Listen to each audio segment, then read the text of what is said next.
everyone, welcome back to the channel. I'm doing top 3 videos with disturbing backstories part 1. Still doing the pictures, but I'm just changing up a little bit. If you have any suggestions, leave them in the comments. Like I say, I try to get to them. I muted the mic on that so you didn't have to hear that delicious burp. Merch store opening. I'm selling those by the jars. If you want them, it's fine. Before I start going into anything else, I gotta thank the YouTube community. We got together yesterday and we had a old school fireman kind of thing. Little Pete's family, you know, RIP, they made this quilt, and so we were holding it out and catching people as they jumped out of very windows at certain heights. And we started at the 150th story, and we tested it with the strength by having a little Petey jump. And as I said, RIP, that little sumbitch went right through that quilt. And he went about 1.5 feet into the concrete. But valuable lesson we learned that day. Probably shouldn't have used a quilt. So next time we're going to use something reinforced with a garbage bag, and we'll see what happens. But there was 99 million people out there for that, who all got to see little Pete die. And then afterwards we had, you know, hot dogs and sodas and stuff. So this video, you have to like and subscribe, otherwise the content stops right now. See, the people who don't like and subscribe, it's a frozen screen, so you know, that's it. And I want to say, let me check. Let me see. As of right now, USA is the top, then UK, Ola, the North Macedonia, who they sound a lot like the guys from 300. Croatia, top of the morning to you, lad. And then Ireland, they have, I don't know, their voices are kind of weird. They're always like, team got to make 'em call me, call my line, me tell you future. And I'm just like, you don't sound anything like that Lucky Charms guy. But, you know, whatever. It is what it is. Leave a comment if you have something for me to... Did I already say this? Let's pretend I didn't, because I'm not into reviewing or editing. Comment if you want me to watch something. Try to keep the videos somewhat short, like under 40 minutes, because I talk and make it pointless, and people don't... Like, if I have a 38-minute video, the average view is like 10 minutes, so I kind of feel like it's worthless. Most of the subscribers who dig the content, they do watch most of it. I don't know why, but you know, try to keep them. I think the 15-20 minutes are good. If you get it close to 30, it's fine. I'll talk less, but this is more digestible content right now. But without further ado, let's get into Mrballen. With you 3 progressively more disturbing stories, and at the end of each of them I'm going to share with you the video that is famously associated with them. But before I get into today's stories, if you're a fan of the strange, dark, and mysterious delivered in story format, then you've come to the right channel, because that's all I do, and I upload 3, 4, even 5 times every week. So if that's of interest to you, please give the like button a wedgie, and then also subscribe to this channel and turn on all notifications so you don't miss any of my weekly uploads. Alright, let's get into today's stories.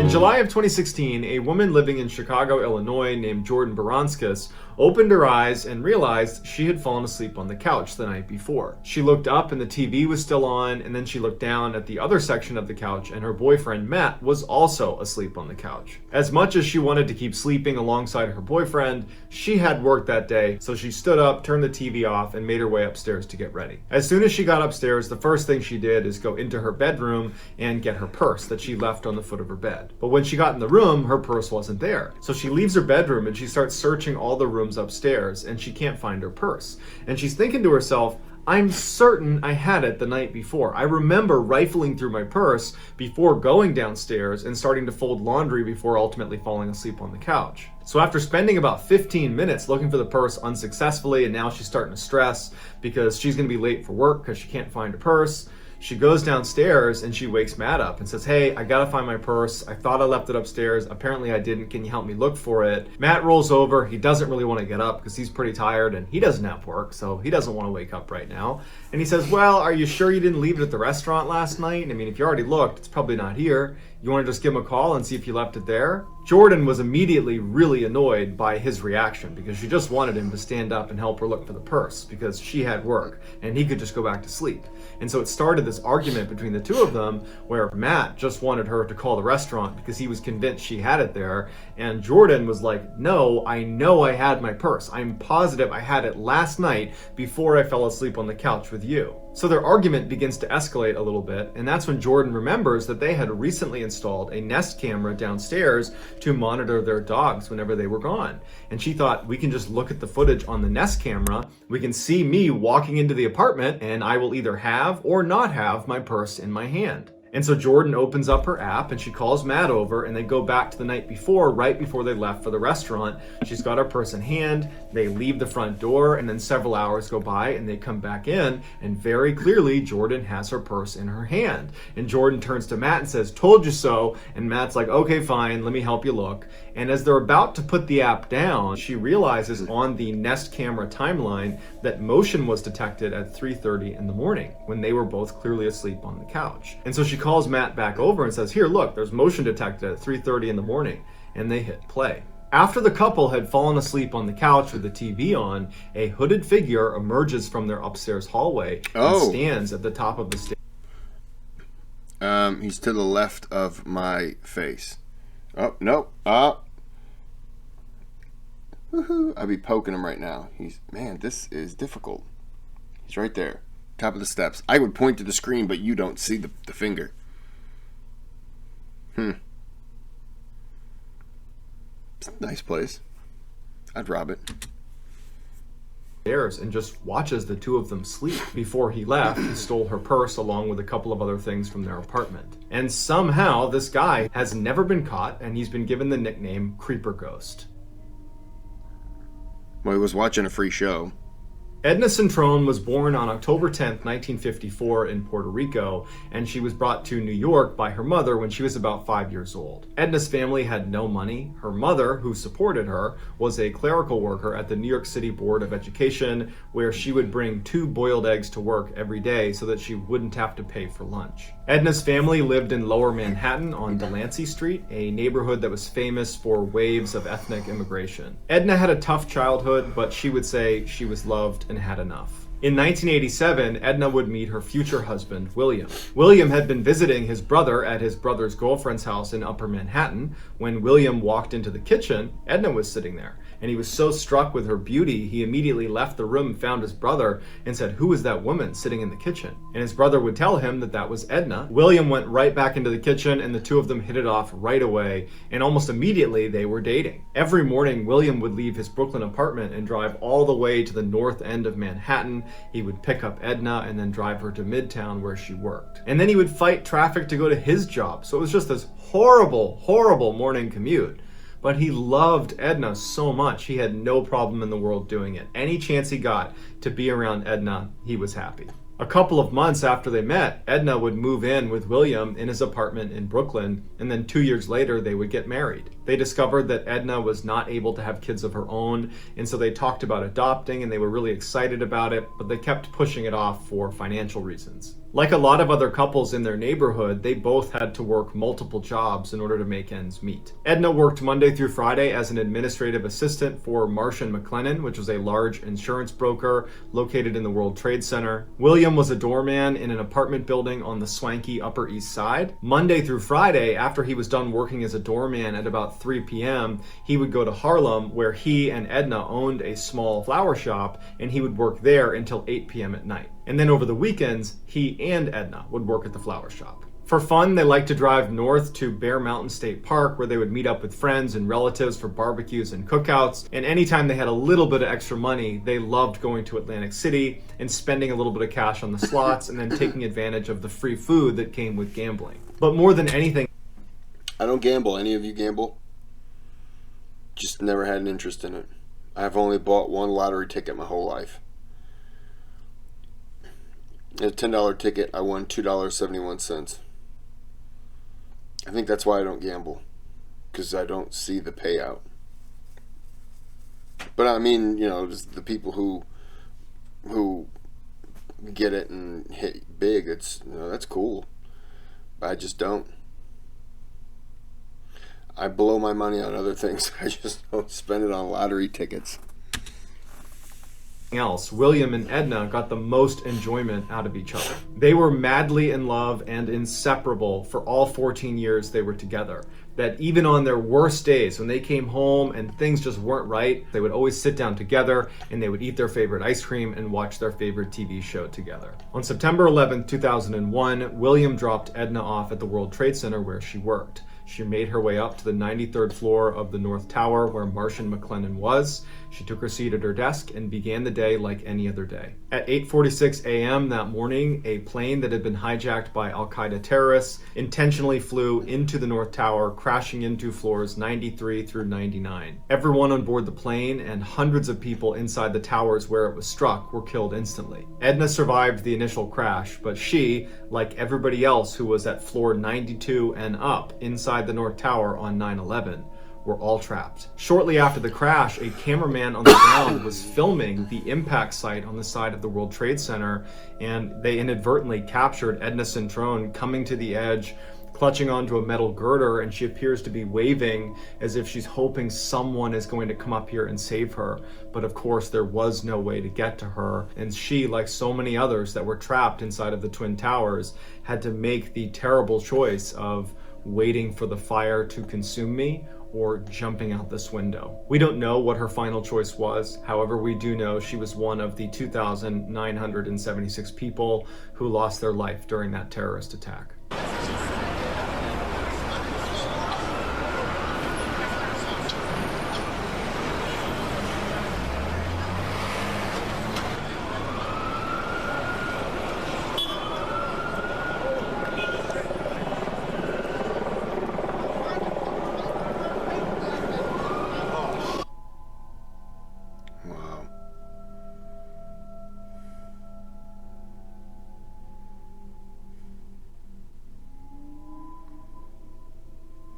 On September 22nd, 2006, 16-year-old Cassie Jo Stoddart was house-sitting for her aunt and uncle. Cassie was very responsible, and so her aunt and uncle didn't just trust her to house-sit, they also regularly asked her to babysit their son. During this particular house-sitting weekend, Casey had invited her boyfriend, Matt Beckham, over to the residence to watch a movie with her. She had also invited two other friends named Brian Draper and Tori Adamczyk, who were classmates of her and Matt. I've seen the video of these two.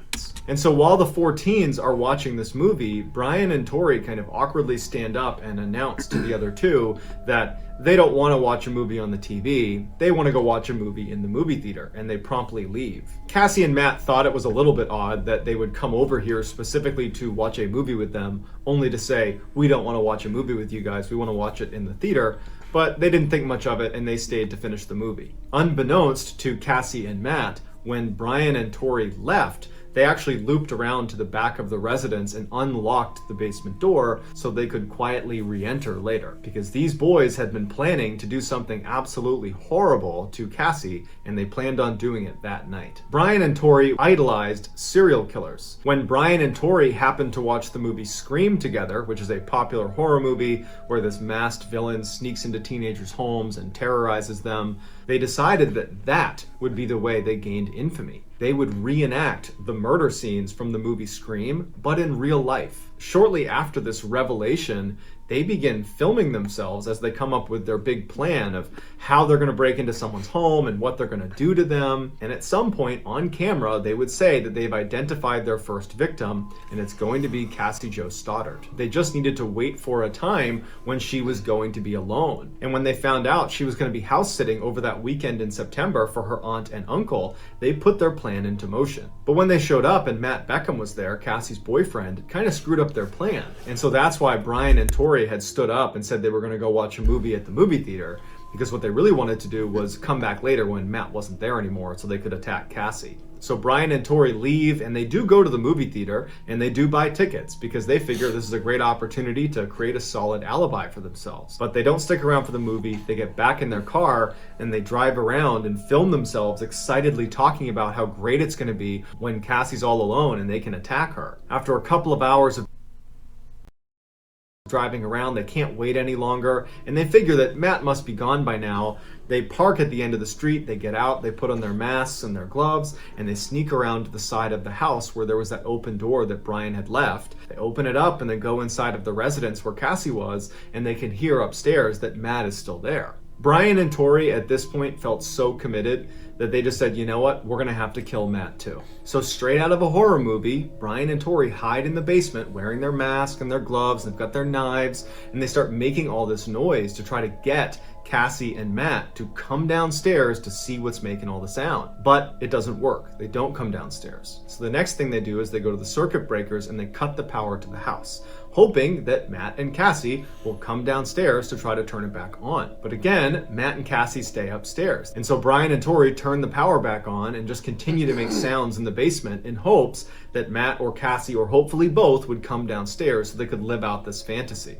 Meanwhile, upstairs, Matt and Cassie hadn't heard any of the sounds going on in the basement, but when the power went out, Cassie got really frightened and she asked Matt would he please stay with her overnight, and so Matt calls his mom and asks if that would be okay, and she says no, but you can invite Cassie over to our house and she can stay with us, and then tomorrow morning I'd be happy to drive her back to her aunt and uncle's house. But at the time the offer was made, the lights had come back on and Cassie had kind of calmed down and said, you know what, Matt, I'm actually just fine. I'm gonna stay here. At approximately 10:30 p.m. that night, Brian and Tori could hear Matt's mom showing up, picking him up and taking him home. And they were fairly certain that Cassie was alone, but they were gonna wait for a couple minutes to make sure she really was. As they were waiting, Matt actually called Tori and said, hey, I just left Cassie's house, can I come meet up with you guys?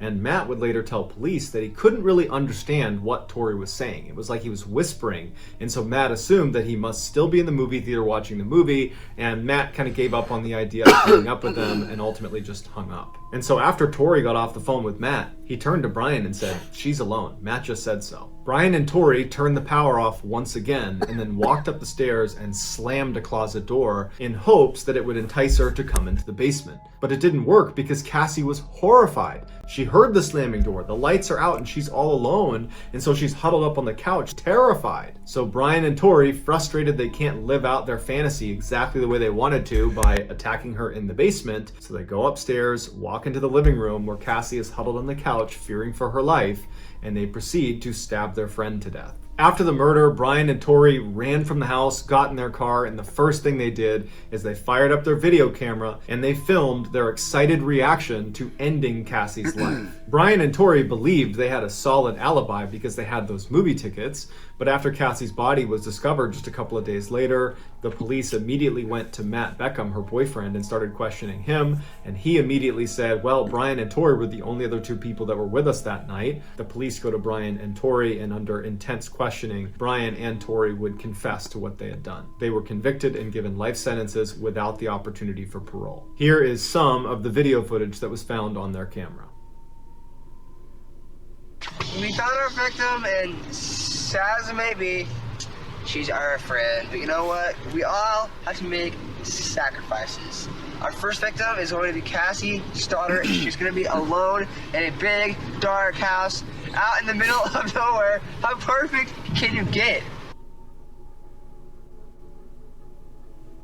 We know there's lots of doors. There's lots of places to hide. I locked the back doors. That's all a lot. Now we just gotta wait. I just killed Cassie. We just left her house. I saw her lifeless body just disappear. Dude, I just killed Cassie. So that's going to do it, guys. Let me know in the comments what you thought of today's videos, and I will pin the best comment at the top of. I hope those two are brutally raped repeatedly in jail with knives. They brush their teeth with hydrochloric acid. That'd be good.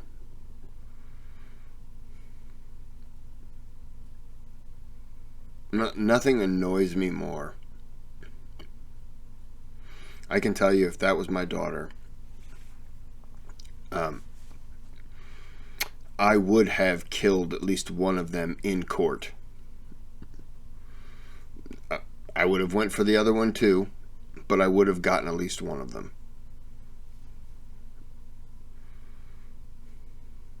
And if you're really good and you got people that feel the same way, you getting one gets all the attention, and then the other person can step up and take the other one out. Or you just, get a bunch of people, like 10, 15 people, and they just flood it. And they're all going for them.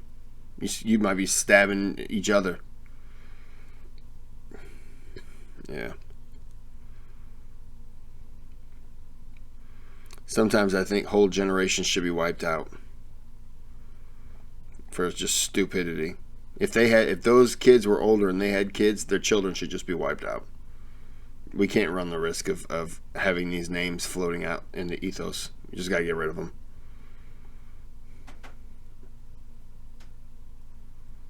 I think they're in my house now.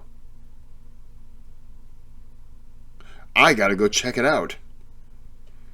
All right. Appreciate it. Like and subscribe. Make fun of Sweden because they're not on the list anymore. They apparently don't love me, so I don't love them then until they get back on the list. Then I'll diss someone else who's off, and then we'll see. It's all about loyalty. All right, well, have a good day, have a good night. Leave a comment, and subscribe something, as I almost said. Wow. I should just headbutt a machete when I screw up words sometimes. Comment and give me other videos to watch. It doesn't have to necessarily be scary. It doesn't have to just be Mrballen. It could be funny. It could be, something else. It's whatever. Most people seem to like the Mrballen videos, and that's fine. I like them too. But there are some people, some subscribers that just, this isn't their thing. So, just let me know. Have a good day. Have a good night. Make sure you have one of them.